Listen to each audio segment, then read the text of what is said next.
গোটা বাংলাদেশের যা মেসেজ আমার কাছে আছে সেই দৃষ্টিকোণ থেকে বলতে পারি আগামী সংসদ হবে টুপিওয়ালাদের সংসদ, আগামী দেশ হবে কোরআনওয়ালাদের দেশ, আগামী গণভবন হবে কোরআনওয়ালাদের গণভবন। মুসলিম তুমি যতবার বলো বলাটাই হবে সার, যদি না বলো নামাজে দাঁড়িয়ে আল্লাহু আকবার। নাহমাদুহু ওয়া নাস্তাঈনুহু ওয়া নাস্তাগফিরুহু ওয়া নাউযু বিল্লাহি মিন শুরুরি আনফুসিনা ওয়া মিন সাইয়্যাতি আ'মালিনা। من يهده الله فلا مضل له ومن يضلله فلا هادي له ونشهد أن لا إله إلا الله وحده لا شريك له الذي أرسله بالحق بشيرا ونذيرا وداعيا إلى الله بإذنه وسراجا منيرا. فقد قال الله تعالى في كلامه المجيد وفرقانه الحميد. أعوذ بالله من الشيطان الرجيم. بسم الله الرحمن الرحيم. يا أيها الذين آمنوا هل أدلكم على تجارة تنجيكم من عذاب أليم.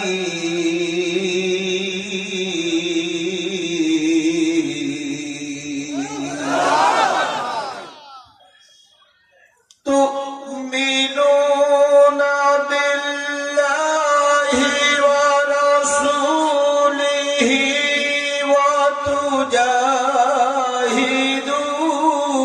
وتجاهدون في سبيل الله بأموالكم وأنفسكم ذلكم خير لكم إن كنتم تعلمون.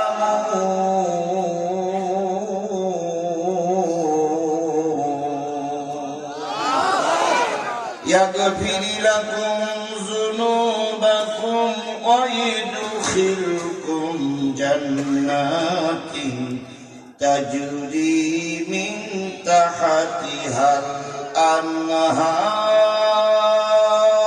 الأنهار ومساكن طيبة في جنات عدن.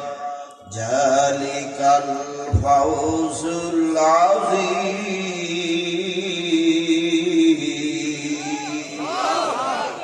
صدق الله المولانا العظيم. وعن أبي هريرة رضي الله تعالى عنه قال قلت يا رسول الله أي الأعمال الأفضل؟ قال إيمان بالله ورسوله. قيل ثم ماذا؟ قال الجهاد في سبيل الله أو كما قال رسول الله صلى الله عليه وسلم. আল্লাহ পাকের দরবারে লক্ষ কোটি শুকরিয়া আদায় করছি, যিনি ঈদের পরে আনন্দে যখন মানুষ মাতোয়ারা, ঠিক সেই সময় একদল যুবক গানের অনুষ্ঠান করিনি, যাত্রার অনুষ্ঠান করিনি, পুতুল নাচের অনুষ্ঠান করিনি। কিসের অনুষ্ঠান উপহার দিয়েছে? আরেকটু জোরে বলেন, কিসের অনুষ্ঠান উপহার দিয়েছে? কোরআনের চাইতে দামি কিতাব আর পৃথিবীতে কিছু আছে? কোরআনের চাইতে নির্ভেজাল জিনিস আর পৃথিবীতে কিছু আছে? সেই নির্ভেজাল কোরআনের আলোচনা করার পরিবেশ তৈরি করে দিয়েছে আমরা কজন বন্ধু মহল। যারা এই কাজ করলেন তাদেরকে ধন্যবাদ এবং সাধুবাদ জানাতে হয়। কথা বলেন ঠিক না বেঠিক? আর আমরা চারিদিক থেকে তাদের ডাকে সাড়া দিয়ে কোরআনের কথা শোনার জন্য এসেছি। যে মালিক আপনাকে আমাকে এখানে আসার তৌফিক দান করলেন, সে মালিকের শুকরিয়াটা আসতে না জোরে সবাই মিলে বলছি আলহামদুলিল্লাহ। বলুন তো, আল্লাহ যে এক, এর ভিতরে কোনো ভেজাল আছে? নবী সাল্লাল্লাহু আলাইহি সাল্লাম সর্বশ্রেষ্ঠ রাসূল এবং নির্ভেজাল মানুষ, এর ভিতরে কোনো ভেজাল আছে? আল্লাহর কোরআনের ভিতরে কোনো ভেজাল আছে? রাসূলের সহিহ হাদিসের ভিতরে কোনো ভেজাল আছে? তাহলে আল্লাহর কথা, রাসূলের তরিকায় কোরআনের কথা, ইসলামের কথা যারা শুনতে বসেছেন, আমি নিঃসন্দেহে বলতে পারি আপনাদের ভিতরেও কোনো ভেজাল নাই। তবে হ্যাঁ, ভেজাল যেগুলো আছে সেগুলো রাস্তায় ঘুরে বেড়াচ্ছে, ভেজাল যেগুলো আছে সেগুলো বাদাম খেয়ে বেড়াচ্ছে। তাহলে নির্ভেজাল পরিবেশে, নির্ভেজাল মাহফিলে আপনাকে আমাকে বসার তৌফিক যে আল্লাহ দান করলেন, সেই আল্লাহর শুকরিয়াটা আসতে না জোরে। কারোর জবান বন্ধ থাকবে না, সকলে মিলে বলছি আলহামদুলিল্লাহ। সর্বকালের সর্বশ্রেষ্ঠ মহামানব, যার আদর্শে আদর্শিত হয়ে আমি নিজেকে উম্মত বলে দাবি করেছি, সেই নবীর নামে দুরূদ আর সালাম সবাই মিলে বলছি সাল্লাল্লাহু আলাইহি ওয়াসাল্লাম। বন্ধুগণ, আপনারা এতক্ষণ পর্যন্ত বসে আছেন কিসের আলোচনা শোনার জন্য? সবাই মিলে বলুন, কিসের আলোচনা শোনার জন্য বসে আছেন? আমি আপনাদের সামনে কোরআন থেকে আলোচনা করার জন্য যে সূরাটা বাজেট করেছি, সে সূরাটার নাম আছে সূরা সফ। 28 নম্বর পারা, 61 নম্বর সূরা, 14টি আয়াত, 2টা রুকু। মদিনায় অবতীর্ণ সূরা সমূহের ভিতরে একটা অন্যতম সূরা, নাম হচ্ছে সূরা সফ। 14টা আয়াতের ভিতর থেকে আমি আপনাদের সামনে তেলাওয়াত করেছি 10, 11, 12। কয়টি আয়াত? আরেকটু জোরে বলেন, কয়টি আয়াত? 3টা আয়াতের পরে ভিত্তি করে আমার নির্ধারিত সময় পর্যন্ত আমি কথা বলবো ইনশাআল্লাহ। সূরাটার নাম সূরা সফ। সফ শব্দের অর্থ হচ্ছে সারিবদ্ধ, কাতারবদ্ধ, জামাতবদ্ধ, মজবুত হয়ে দাঁড়ানো। কেমন? কাআন্নাহুম বুনিয়ানুম মারসুস।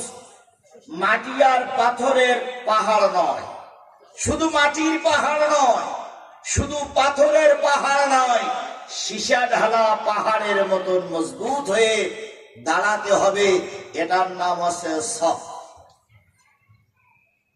এমন ভাবে দাঁড়াবেন কেউ যেন ধাক্কা দিলে আপনাকে ফেলাই দিতে না পারে, কেউ যেন ধাক্কা দিয়ে সমাজ থেকে আপনারে সম্পূর্ণ মূলোৎপাটন করতে না পারে। এর নাম হলো সফ। বাংলাদেশ জামাত ইসলামীর লোকেরা এখানে বেশি বলে মনে করছে, আপনাদের পাম্পটি দেওয়ার জন্য বলছি না, শুধু এতটুকু বলছি, কাআন্নাহুম বুনিয়ানুম মারসুসের পক্ষে একটা দল বিগত দিনে কাজ করেছে। তাদের শীর্ষস্থানীয় নেতাদের ফাঁসির কাস্টে ঝুলানো হয়েছে। এমন কোন নেতা কর্মী নেই যাদের নামে মামলা দেওয়া হয়নি, এমন কোন নেতা কর্মী নেই যাদেরকে গ্রেফতার করে রিমান্ডে নেওয়া হয়নি। তারপরও এই দলের নেতা কর্মীরা এখনো ছিন্ন বিচ্ছিন্ন হয়ে যায়নি। 14 বছর আগে, 15 বছর আগে ইসলামী আন্দোলন, আর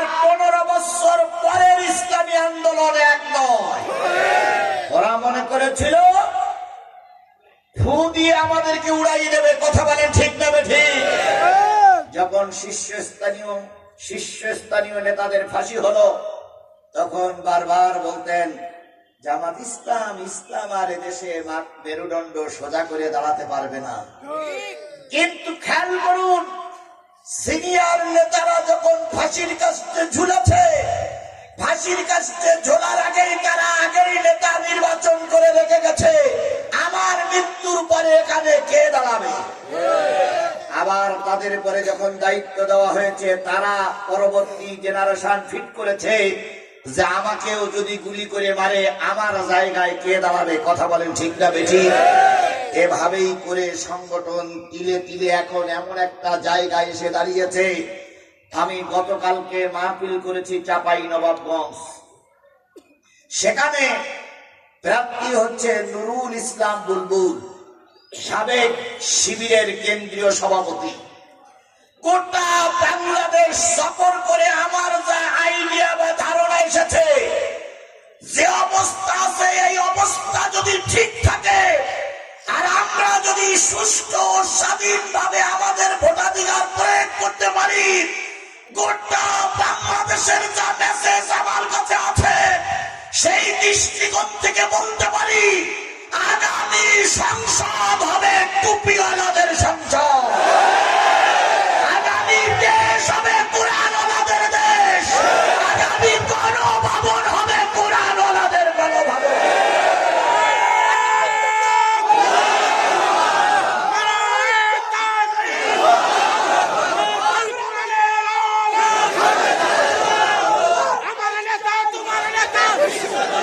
আমার ভাইরা, আমাদের ভয় দেখায় লাভ নাই, কারণ আমরা বুঝি মরলে শহীদ। এই কথা বলেন, মরলে শহীদ। আরেকটু জোরে বলেন, মরলে শহীদ। মরলে শহীদ, বাঁচলে গাজী। আমরা সবাই লড়তে অথবা মরতে রাজি।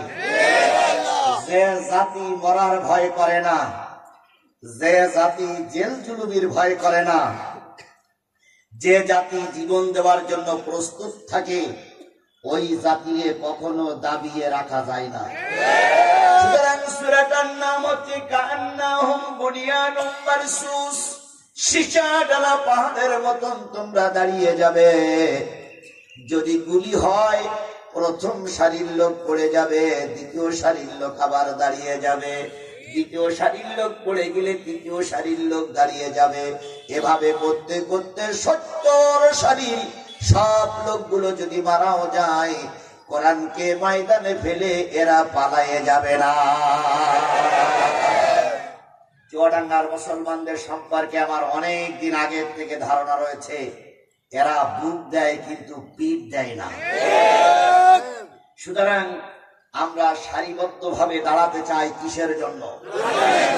বলেন কিসের জন্য? 14টি আয়াতের ভিতর থেকে তেলাওয়াতকৃত আয়াত কয়টি? এই 3টি আয়াত যখন নাজিল হলো, আল্লাহর নবী তখন মদিনার প্রেসিডেন্ট। কোন জায়গার প্রেসিডেন্ট? আরো জোরে বলেন। মদিনার প্রেসিডেন্ট। বলুন তো, নবী মদিনার প্রেসিডেন্ট, কাজটা কি ঠিক? ঠিক? বুকে হাত দিয়ে সত্যি কথাটা বলেন তো, নবী মদিনার প্রেসিডেন্ট, কাজটা কি ঠিক? আমার মতে বা কিছু হুজুরদের মতে বা কিছু লোকের মতে কাজটা মনে হয় ঠিক না। যদি বলেন কেন? হুজুররা আবার রাজনীতি করবে কেন? মসজিদের ইমামেরা মসজিদে বসে থাকবে, জেল লাগলে ভূত লাগবে তাবিজ লিখে দেবে, তাবিজ বালিশের ভিতরে রাখো, গলায় পরো। বিয়ে পড়াই দোয়া করবে, আল্লাহ খাদিজা আর মুহাম্মাদের মতন ভালোবাসা তৈরি করে দাও। কি কায়দায় দোয়া করে? আল্লাহ আয়েশার আর মুহাম্মদ সাল্লাল্লাহু আলাইহি সাল্লামের ভিতরে যে ভালোবাসা ছিল, আল্লাহ এই ভালোবাসা এই সকিনা আর এই মাহবুবের ভিতরে করে দাও।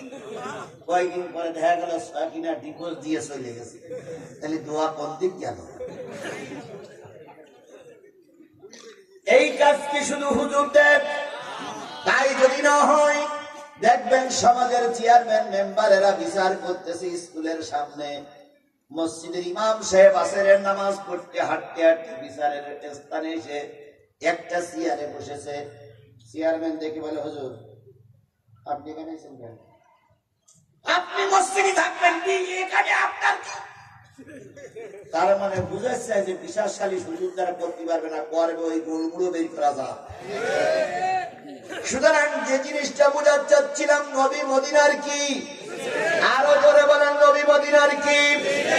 নবী মদিনার প্রেসিডেন্ট হওয়া যদি বৈধ হয়ে থাকে, আওয়ামী লীগ বিএনপি জাতীয় পার্টির ভাইরা শুনে রাখুন, মদিনার প্রেসিডেন্ট হওয়া রসুলের জন্য যদি বৈধ থাকে, আজকে হুজুররাই দেশ পরিচালনা করবে, এটাই হলো রসুলের নীতি। কি কায়দায় বলতেছে একজন নেতা যে 3টি আসন পাওয়ার যোগ্যতা নেই, তারা আবার 300 আসনের স্বপ্ন দেখতেছে।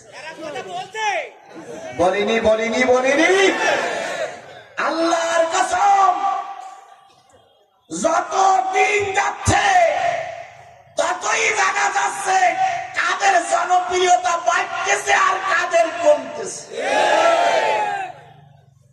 আমি বলি ডাক্তার মোহাম্মদ ইউনূস আরো 3 বছর থাক। কেন বলি?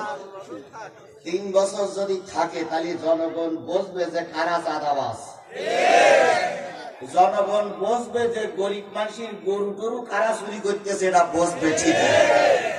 তারপরে 3 বছর পরে যখন ভোট আসবে, যতটুকু একটু জনপ্রিয়তা ছিল এই বাক বাকুম করার কারণে সেটুকু যাওয়ার পথে।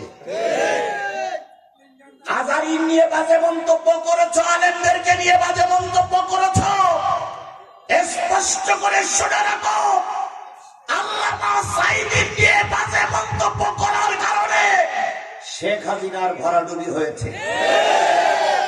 মতিউর রহমান নিজামীর বিরুদ্ধে মিথ্যা অ্যাকশনে যাওয়ার কারণে টপলা টুপলি বেগে পালিয়ে যেতে হয়েছে।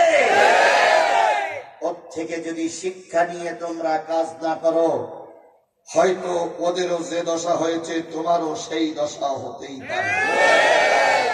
এই জন্য আল্লাহ নবী ধর্মীয় রাজনীতি করেছেন, ধর্মের পক্ষে কথা বলেছেন। আমরা ধর্ম নিয়ে রাজনীতি করি না, আমরা ধর্মীয় রাজনীতি করি। কথা বলেন ঠিক না বেঠিক? তাহলে আল্লাহর নবী প্রেসিডেন্ট, আল্লাহ নবী মদিনার প্রেসিডেন্ট থাকা অবস্থায় এই সূরার এই 3টা আয়াত নাজিল হলো। এবার আসুন কোন সময় নাজিল হলো? আল্লাহর নবী প্রথম যুদ্ধ করেছিলেন কাফেরদের সঙ্গে, সেই যুদ্ধটার নাম কি? এই বদরের যুদ্ধে মুসলমানদের সংখ্যা কত? আর একটু জোরে বলেন সংখ্যা কত? 313 জন। এই যুদ্ধে মুসলমানরা জিতে গেল না হেরে গেল? আর একটু জোরে বলেন, জিতে গেল না হেরে গেল?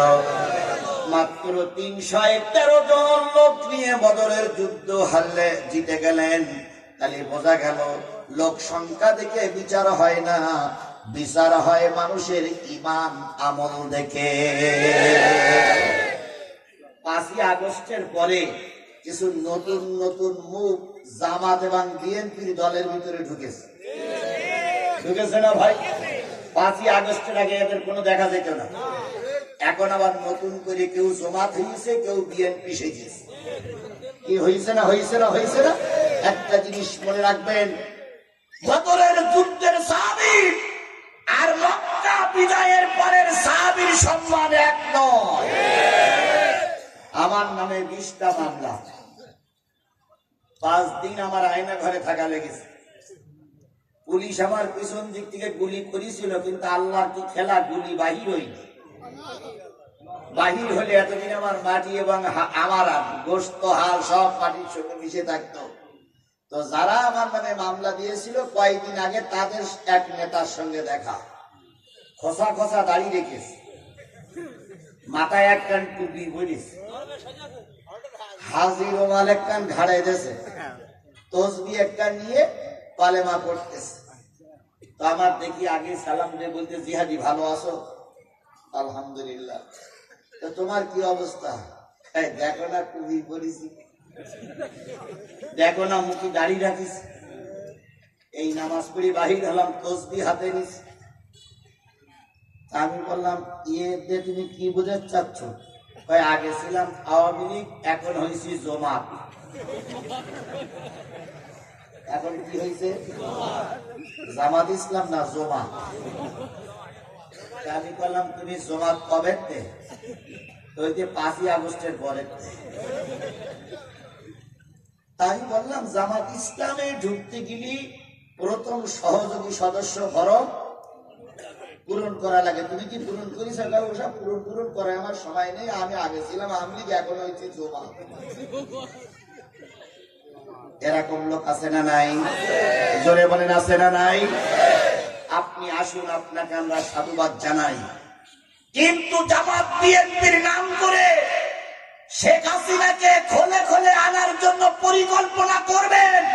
জাতি যদি আপনার দুর্বিসন্ধি সন্দেহমূলক কাজ ধরতে পারে, এতদিন জাতি ক্ষমার চোখে দেখেছে, আগামীতে আর ক্ষমার চোখে দেখা হবে না। ঠ্যাং ভেঙে কিন্তু গুঁড়ো করে দেওয়া হবে। খালেজ দিলে তওবা করে এসো, তোমার জন্য আমাদের দরজা খোলা। কথা বলে ঠিক না ঠিক? কি কায়দায় ফেসবুকে বিভিন্ন জায়গায় স্ট্যাটাস দিয়েছিল, শেখ হাসিনা বাড়ি এসে ঈদ করবে। কি আপনারা শোনেননি, দেখেননি? শেখ হাসিনা ঈদ করবে। তা কোন জায়গায় ঈদ করবে তা সে জেলার নাম বলিনি, শুধু বললো উনি বাংলাদেশে এসে ঈদ করবে, উনি বাংলাদেশে ঈদ করবে, আর আমরা আনন্দ। 15 সালের 5ই এপ্রিল আর 25 সালের 3রা এপ্রিল এক নয়। কথা বলেন ঠিক না ঠিক? আমরা রক্ত দিয়েছি, জীবন দিয়েছি, রাজপথে ময়দানে কথা বলেছি। আমার নেতারা ফাঁসির কাছে ঝুলেছে, ময়দান ছেড়ে আমরা পালিয়ে যাইনি। আবারও যদি রক্ত দেওয়া লাগে, আবারও যদি ময়দানে নেওয়া লাগে, জীবনের ঝুঁকি নিয়ে কাপড়ের কাপড় বেঁধে রাস্তায় নামবো। কিন্তু স্বৈরাচার আওয়ামী লীগকে এদেশে আর মেরুদণ্ড সোজা করে দাঁড়াতে দেওয়া হবে না।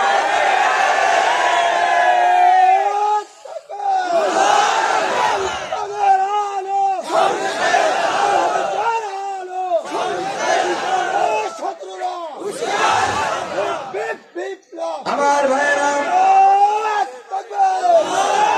আল্লাহ নবী সাল্লাল্লাহু আলাইহি ওয়াসাল্লাম বদরের যুদ্ধে কয়েকজন লোক নিয়ে যুদ্ধের ময়দানে গেলেন। সেটা ছিল 2য় হিজরির 17ই রমজান। 3য় হিজরিটার একটা যুদ্ধের জন্য দামামা বেজে উঠল।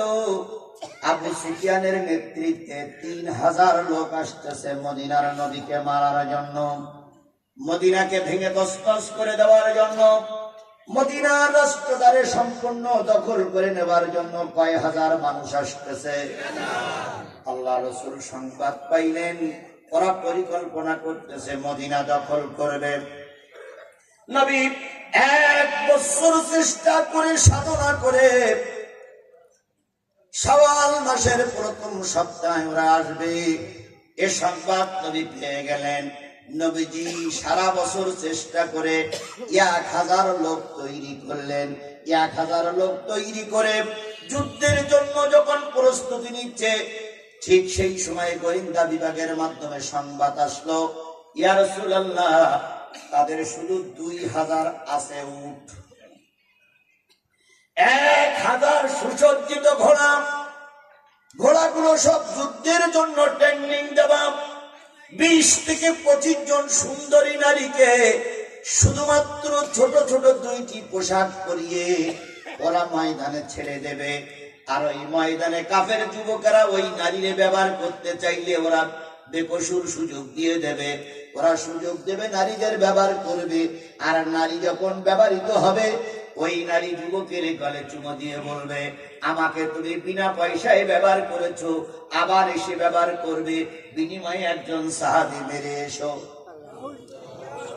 একজন মুসলমান মেরে এসো। এভাবে করে নর্তকী নিয়ে আসলো, নারীদের সাজাই নিয়ে আসলো, নারীদের ব্যবহার করার জন্য উন্মুক্ত করে দিল আবু সুফিয়ান তার বাহিনী। লোকজন যখন কাফেরদের ভিতরে 3000 তৈরি হলো, আল্লাহর নবী তৈরি করলেন কয় হাজার? 1000 সাহাবী নিয়ে মদিনার রক্ষা করার জন্য, উহুদের জন্য পবিত্র শাওয়াল মাস, আজকে শাওয়াল মাস চলছে, এই শাওয়াল মাসে যখন তৈরি, ঠিক সেই সময় ময়দানে যাবে, সব কিছু রেডি হয়ে গেছে। হঠাৎ করে একজন হুজুর দাঁড়িয়ে ফতোয়া দিল, শোনো, এই যুদ্ধে যদি যাও নিঃসন্দেহে মৃত্যু হবে, বউ বাচ্চার মুখ আর দেখতে পারবা না, এই তোমার মাঠে খেজুর পেকেছে, খেজুর আর খাইতে পারবা না, বাড়ি আর আসতে পারবা না। ওরা 3000 লোক নিয়ে ময়দানে আসতেছে, কচু কাটা করবে, এবারের যুদ্ধে যাওয়া যাবে না। ওই হুজুরির ফতোয়া শুনে 300 লোক কেটে বলল,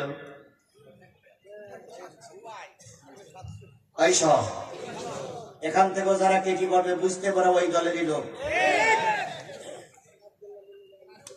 আব্দুল্লাহ বিন উবাই লোক এখানে নাই? এই কথা বলেন, আব্দুল্লাহ বিন উবাই লোক এখানে নাই? এই মজলিসেই আছে। পয়সা লোক নিয়ে কেটে বলল, তাহলে থাকলো পয়সা। ঠিক আমরা প্রতি বছর নির্বাচনের সময় দেখি সারা বছর কেউ কারোর বিরুদ্ধে ফতোয়া দেয় না, ঠিক নির্বাচনের সময় আসলে কিছু মৌলবীরা দাঁড়িয়ে ফতোয়া দেয়, জামাত ইসলাম করা হারাম, জামাত ইসলামে ভোট দেওয়া হারাম, জামাত ইসলাম যারা করবে ওদের কোন নেতা যদি মারা যায়, ওই নেতারে যদি কবর দেওয়া হয়, উক্ত কবরের পরে যদি কোনো ঘাস হয়, উক্ত ঘাস যদি কোনো গরু খায়, উক্ত গরুর দুধ এবং গোশত খাওয়া হারাম। ফতোয়া দিছে কে? জনাব আলহাজ পীরে মুকাম্মেল শাহাসুতি শাহে শাহেদান আওলাদে খান জেগান, বিশিষ্ট মুফতি মুহাদ্দিস মুফাসসির জনাব হযরত কুতকুতি রহমাতুল্লাহ আলাইহি।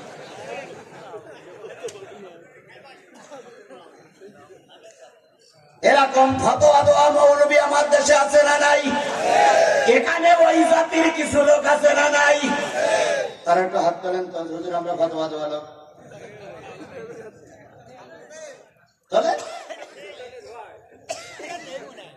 এই জাতীয় ফতোয়া দিয়ে প্রতি বছর একদল লোক বিরোধিতা করে, সে জাতীয় লোক আছে না নাই? তবে সুসংবাদ নিয়ে এসেছি, এবছর নির্বাচনে আর ফতোয়া ফারাজ হবে না। এবছর নির্বাচনের ফতোয়া হবে না। যদি বলেন হুজুর আগাম সংবাদ আপনি দিচ্ছেন কি করে? ও ভাই, যারা ফতোয়া দেবে তারা আগের থেকে শপথ নিয়েছে, এবার আর কেউ কারোর বিরুদ্ধে ফতোয়া দেব না। বাংলাদেশের সবথেকে বেশি ফতোয়া দিত চরমনারী হুজুররা। কোন চরমনার ভাই থাকলে দয়া করে আমাকে ভুল বুঝবেন না, ফতোয়া দিতেন কারা? চরমনারী হুজুররা বেশি ফতোয়া দিতেন। আমিরে জামাত, বাংলাদেশের রাহাবার, ইসলামী আন্দোলনের সিপাহ থানা, ইসলামী আন্দোলনের সিপাহ থানা জনাব ডক্টর মোহাম্মদ শফিকুর রহমান, তিনি বুঝলেন প্রতিটা নির্বাচনের সময় আসলে একদল হুজুররা ফতোয়া দেয়, এবার আমরা ওই হুজুরদের ফতোয়ার মুখ আগেই বন্ধ করে দেব। তাই তিনি মাস দেড়েক আগে হঠাৎ করে একটা পরিকল্পনা নিয়ে চলে গেলেন চরমনাই হুজুরির বাড়ি। এই দেখেননি আপনারা, দেখেননি আপনারা, দেখেননি চরমনাই হুজুরির চোখ বড় বড় হয়ে গেছে। সারা জীবন এই হুজুরদের বিরুদ্ধে ফতোয়া দিলাম, আর ওদের আমির আমার বাড়ি। হুজুর হুজুর হুজুর হুজুর দুইজনকে কোলাকুলি করলেন, মোসাফা করলেন, মোয়ানাকা করলেন, হাতে চুমা খাইলেন। ডাক্তার মোহাম্মদ শফিকুর রহমান আমিরে জামাতের কি বলে চরমনারী জামাত আমির সাহেবের কপালে চুমো খাইলেন। রেজাউল করিমের কি বলে কপালে চুমা খাইলেন। চুমা খাওয়ার পরে 1.5 ঘন্টার মতন আলোচনা করলেন, দুপুরের খাওয়া খাইলেন। যখন বেরিয়ে আসে তখন সাংবাদিকরা জিজ্ঞেস করলো, দুইজন তো 1.5 ঘন্টা আলোচনা করলেন, আলোচনার ফলটা রেজাল্টটা কি? দুইজন সাংবাদিক সম্মেলন করে বলতেছে, ও মিডিয়ার ভাইরা, আপনারা জাতিকে জানায় দেন আগামীতে 2 দলের জন্য নির্বাচনের বাক্স হবে একটাই। নির্বাচনের বাক্স হবে কয়টা? তার মানে সর্বনাশ এদিকে জামাত যেদিকে সর্বনায়ও সেদিকে। আমরা একে অপরের বিরুদ্ধে ফতোয়া দিয়ে জাতি নিয়ে আর